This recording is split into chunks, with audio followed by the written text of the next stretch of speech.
are they using those for? That's for their quantities more? Very good. What do you, what? Right? Perfect, thank you. That'll save me a lot more time searching. Yeah, what does Yeah, Busby I want? I don't know. Yeah, I don't know. But I did drive for about a half an hour after I'd spoken to you. And got Yeah. that copy of next door. Just call me back. Just call me. Just call me. I don't do voicemail very well. In fact, after And I our respond to you. secretary talked to you, Wes, on the, Yep, you handle those? That's your department? Or she it's just our happened to get department, but usually I have people who take care of that. I figured, yeah, when she said, oh, I talked to Wes, I'm like, wow, I'm surprised he was, excavation permit, so. Yes, people for that. There's people for that. The complicated ones I get. Okay. All right. So channel 26 is on. We're recording. We're live streaming. Hopefully I did everything right. We'll give it one more minute. Yep. 6 now. Teacher said 6 o'clock.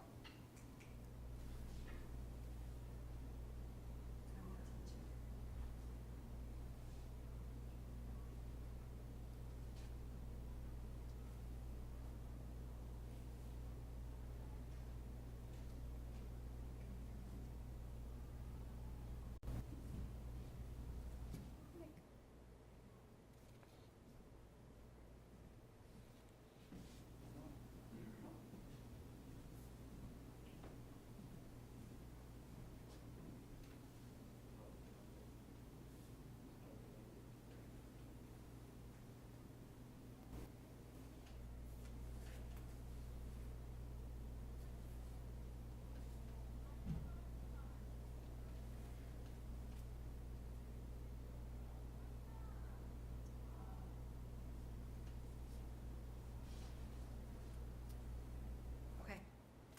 All right, good evening, everybody. Welcome to the public information session for the Court Street Durkee Brook Bridge. My name is Krista Larson. I'm the Assistant Public Works Director. Thank you for being here tonight. Just a couple housekeeping things. Number one, we are live broadcasting to Channel 26 and to the city's YouTube channel, so that you're aware of that.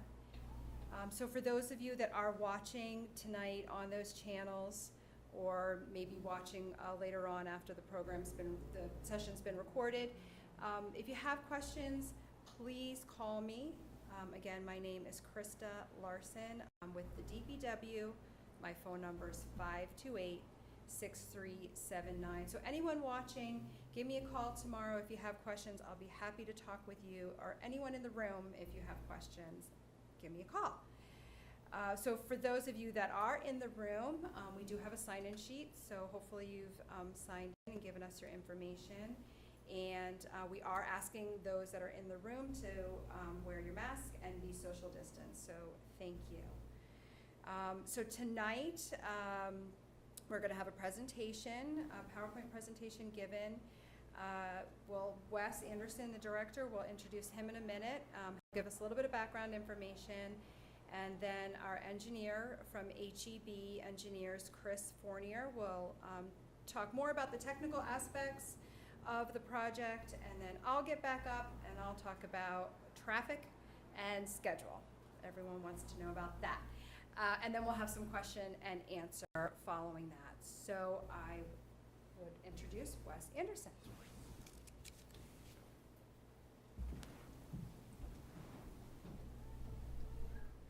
Thank you for being here tonight and for watching on YouTube or any other means that you're watching us on.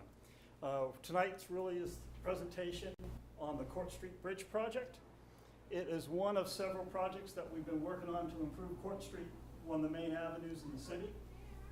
Phase 1, which was that portion that basically went from Keyser Court to Fair Street, that was completed about a year ago.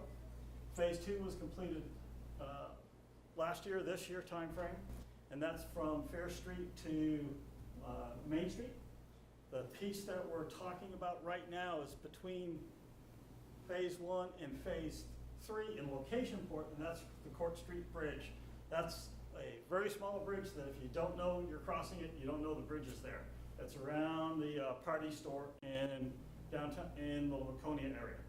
Phase 3 is that portion that starts in the Addison, Durkee Street area and heads out to Belmont. That's in planning, but the road's in good shape, so we anticipate we may be able to get 8-10 more years of life out of that. That's where we sit. Again, it's the Court Street Bridge project. It's a 108-year-old bridge that is due for a repair and replacement. And I'm going to turn it over to Chris Fournier, who's the engineer from HEB, who's our project engineer for this.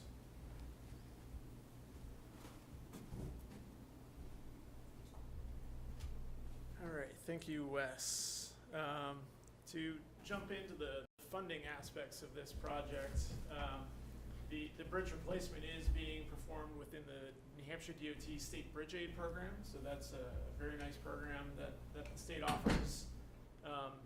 It's in high demand, so the city actually applied for these funds back in 2010. So it was a 10-year waiting period to receive these funds, but it's in high demand because the DOT reimburses 80% of the project costs. So it's really a good program that's out there for municipalities. We were hired, HEB Engineers was hired back in 2017 to begin the planning process on this project. And ultimately, at the end of our design process, we determined that the project construction estimate was going to be around $2 million. Now, culmination of that design process was to advertise for general contractors to bid on the project, and that was started this summer. And 3 bids were received, and we had the good fortune of receiving a low bid at $1.8 million approximately from the Evrox Corporation. They're fairly local to Laconia and recently completed the Weirs Bridge project for New Hampshire DOT directly. Update on that, the contract was signed yesterday, so we are moving forward through that process. I'm going to talk about different aspects of the construction. So sort of miscellaneous / utility construction. So while Court Street is being reconstructed and we have this really a mini phase of the roadway reconstruction surrounded by the bridge, we do have a spot of petroleum contaminated soils in that area. So these soils that we encounter that do have petroleum contamination above state thresholds will be disposed of properly, and that will be reimbursed by the New Hampshire DES Petroleum Reimbursement Funds. So that's a process that has been incorporated into this project because we are very likely going to meet up with those soils. The city does have a water line that runs through Court Street, and as part of this project where we're disturbing the underground area where the water line and sewer lines are on Court Street, the water line will be reconstructed along the segment of this project. And the plan is to construct a new water line, connect back into the existing line, and with a minimal 6-hour overnight shutdown, which will be scheduled and notified ahead of time. The sewer line will also be replaced along this segment because with the bridge construction, you kind of have one shot to do this and get it done right. Otherwise, it's very hard to access the utilities underneath a new bridge. So that sewer service will be maintained throughout the duration of the project. And then there are many overhead utilities along the vicinity of this project. That coordination has been happening for quite some time. That way we can accommodate the bridge construction. Now, the bridge construction is considered an accelerated bridge construction. There are aspects of the design that are purposeful to move the construction forward quickly, a lot more quickly than conventional construction. The soils on the site required the need for steel piles to be driven in to support the new bridge structure. In part, the old bridge abutments will remain in place, and this new bridge will basically span over the top of the old bridge. And the intent there is additionally to speed up construction, avoid too much disturbance of the channel, and really accelerate the construction. The majority of the bridge components will be precast, so they will be prefabricated during the winter, and ready to be assembled on site, which really speeds up construction and makes us not wait for concrete to set up during the bridge construction on site. As with the remainder of Court Street, the sidewalks will be vastly improved there with new concrete sidewalks, and the bridge will have a nice, safe pedestrian height rail. The rail there right now is quite low. And then lastly, the deck surface will be finished with an ultra-high performance concrete deck surface that, while a high initial investment, will reduce long-term maintenance needs for the city moving forward. Additionally, there's the roadway construction that is really just a continuance of the remainder of the Court Street construction. Drainage improvements along Court Street, so there will be new drainage structures installed in the underground. Roadway reconstruction, again, continuing that. And then continuing the sidewalk improvements, the ADA sidewalk improvements throughout this corridor. And then there are several crosswalks in the vicinity of this project. Again, we run from Addison to Matthews. So there will be one across Addison Court, across Keyser Court, across the mouth of Matthews Court, and then across Court Street between Keyser and Matthews to help facilitate pedestrian movements. So those are the aspects of, again, this quite small bridge that we have out there today, but all of these components are being culminated into this one section. So I'll give it to Krista now to talk about the schedule as it relates to these components of construction, and then onto the traffic controls that will be in place. Thank you, Chris. Okay, so schedule. So the intent is to get started this fall in October with some of the underground utility construction. As Chris mentioned, we have water and sewer. We also have some drainage work. So we'll see how much we can get done this year, intending to wrap up before Thanksgiving. So for this fall's construction, and we'll talk about it a little bit more with traffic management too, but the intent is to have two-way traffic during this underground utility construction this fall. So we're using a trenchless technology, a directional drill, which really contains the impact and the construction work area. So the intent, again, is to have two-way traffic through the work zone for a majority of the time this fall. Wrap up before Thanksgiving, move out, and then come March timeframe, of course, weather depending, we'll be back out and getting ready for the actual bridge work. So in April is when we'll have the complete closure of the bridge. This is when there'll be a full detour, very similar to what we experienced up at the Weirs around the bridge construction. So that's a 30-day period that begins in April and goes into just the beginning of May. That's when the actual bridge construction replacement will happen. Then following that, the road will be opened back up in early May, and we'll continue with the roadway construction and sidewalk in May and June, and then with final paving in July.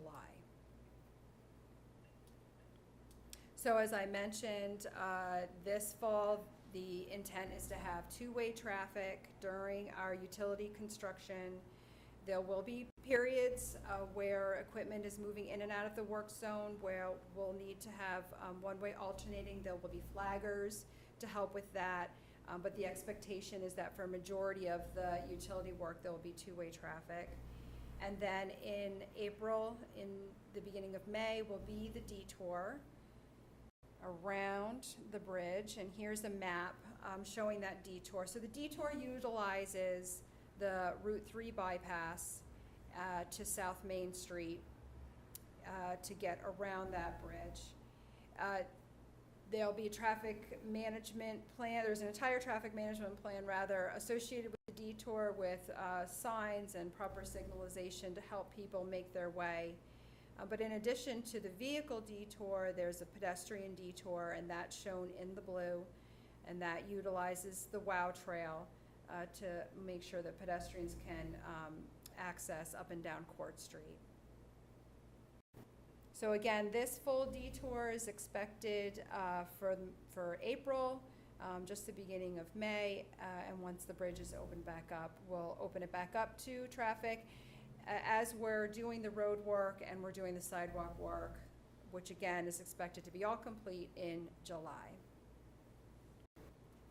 So I mentioned in the beginning my name and my phone number, there it is. Again, Krista Larson with Public Works, 528-6379, and my email there. Please call me, please send me an email if you have any questions, if you have any comments, if you need anything. And with that, we will open it up to questions and answers. We have a couple people here in the audience that can assist us with questions and answers, in addition to Chris Fournier from HEB, and we have Mike Ferrari here representing Evrox, and we have Ben Crawford, the Water Department Superintendent, also here to answer questions. So from the audience, is there any questions?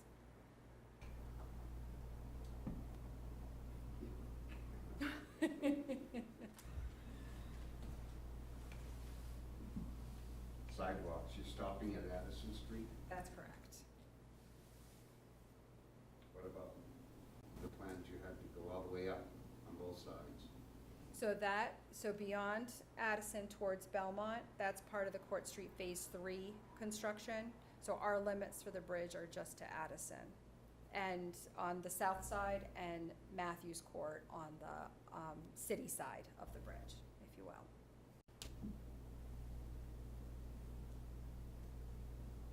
Good question.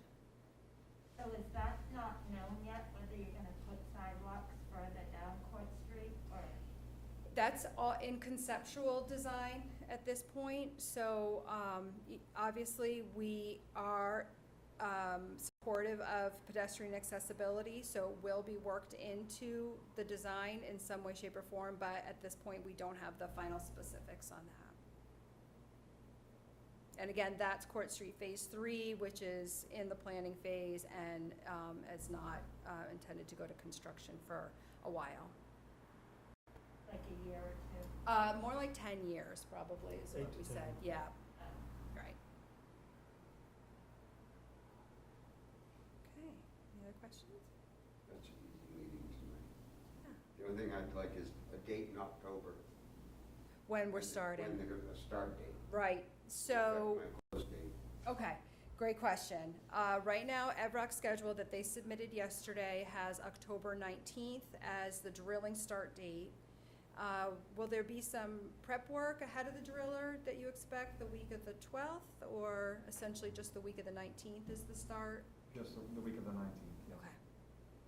So you won't do test holes like you did on the other side of the bridge? I know we'll be out there just, you know, to mark it out, to lay it out, but right now, the 12th is Columbus Day. We don't want to be out there on Columbus Day anyhow. So our plan right now is to start on Monday, and probably, you know, it would be digging on Monday would be the plan. Monday the 19th. Monday the 19th, yes. So as I mentioned, and hopefully you don't mind me getting a little specific, so the first work activity is to be the directional drill for the water main. So that means a drill pit and a receiving pit, so that will be excavated to get ready for the drill rig to move in. That starts on the 19th. The only thing we would do before would be to put up construction signs. Yep. Okay. And That's if, perfect for me. Where were you? Well, she's gonna be closer to you. She's Sanborn's auto, but I'm at NHDES Garden Center, so I'm right after You're you. after, okay. So if you're gonna start the 12th, you affect the end of my last season sales. Yeah. But you're leaving just before I reopen for Christmas trees, so I'm good. So far, I like it. That's one of my favorite for the town. Awesome. great. So will any of the properties, like at 249 Court Street, will that be able to not be accessed at times? Which one is 249? Next door to, the one they just demolished, Bertha's. 212. In between that and Ball Block and Key, correct? Yes, The one yes. that we're talking about, is for Yeah, sale. you and I was speaking Yeah. then. Okay, So not the two Stafford houses, but then the one in between that and Ball Block and Key. right, the White House there, Yes, yep. access to driveways will be maintained. We have to get people in and out, so is that your question, whether or not there'll be limited access to the driveway? Yes. Okay. There will be access to driveways during the whole period. Okay. Yeah, they won't even be down that far. Correct, right. And the limits of work are essentially from Matthews Court on the city side to Addison Street on the Belmont side. Okay, thank you. You're welcome. Okay. Any other questions? All right. Thank you, everybody, for coming, and I appreciate it. And if you need anything, call me. I still listen over and out.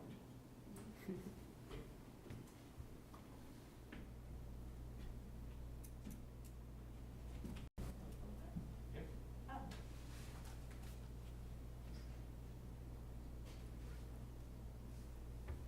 So are we off the air?